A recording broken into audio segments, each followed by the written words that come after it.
tidak pernah berbuat salah, dan tidak pernah menyakiti orang lain. Itu Rasulullah. Dan Rasulullah itu sudah dijamin masuk surga. Sauri teladan yang sangat utama di dunia ini, mengalahkan semua Rasul yang ada. Nabi Adam pernah punya dosa sama Allah, memakan buah kuldi. Nabi Isa punya Kan'an yang berdosa pada orang tuanya. Nabi Ayub punya dosa, tidak bisa istrinya yang berkhianat pergi meninggalkan karena Nabi Ayub sakit. Jadi masing-masing nabi itu punya dosa, punya masa lalu di mana yang ada yang harus dipertanggungjawabkan. Nabi Muhammad salah satu nabi yang dijamin masuk surga. Jika seandainya pada manusia biasa, ketika Allah menjamin masuk surga, kira-kira gimana perlakuannya? Atau eksakulat sekali baik, kami mau dosa itu harus dijamin masuk surga, kan seperti itu kan biasanya. Tapi Nabi Muhammad tidak.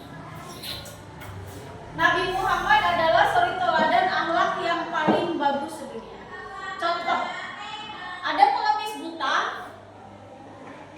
dia Yahudi.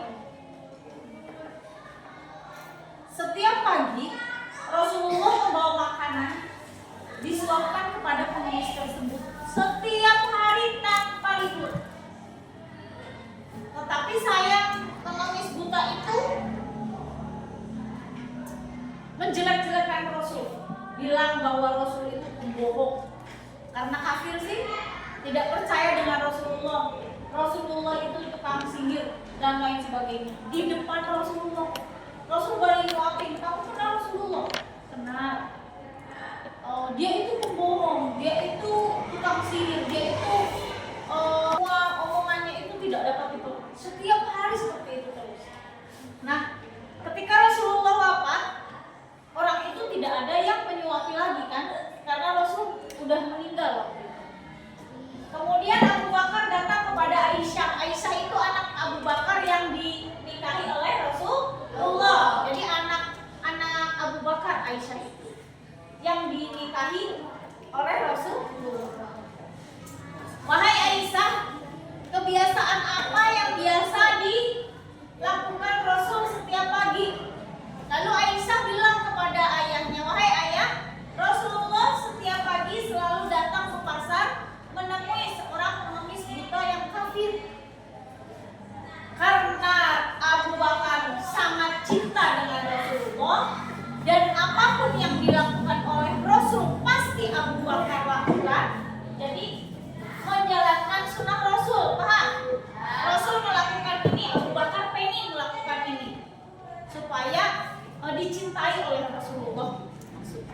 Akhirnya Abu Bakar mengikuti, menyuapi pengemis buta itu dengan tangan Abu Bakar. Kemudian pengemis buta itu memegang tangan Abu Bakar. Dia marah, pengemis buta itu marah. Ini bukan orang yang biasa menyuapi saya. Tangannya beda. Ini bukan orang yang menyuapi saya setiap hari. Saya bisa merasakan ini beda, kata pengemis buta. Lalu Abu Bakar menerangkan, saya memang bukan Rasulullah. Rasulullah yang biasa nyuapi kamu itu sudah meninggal. Akhirnya pengemis buta itu nangis jadi-jadinya. Karena selama ini orang yang baik terhadapnya tapi dijelek-jelekan. Ternyata dia yang nolong selama ini. Akhirnya nangis sejadi-jadinya, ikrar masuk Islam. Di sini bisa disimpulkan Rasulullah itu tidak pernah berbuat jahat meskipun sama orang yang jelek sama dia. Ya kan?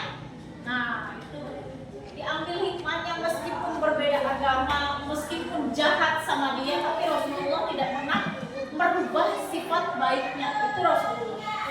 Ada sebuah buku guru punya bukunya, judulnya 100 tokoh yang paling berpengaruh di dunia.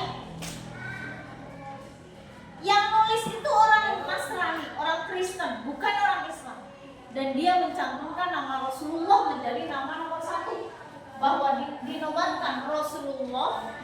Muhammad itu sebagai orang yang paling berpengaruh di dunia.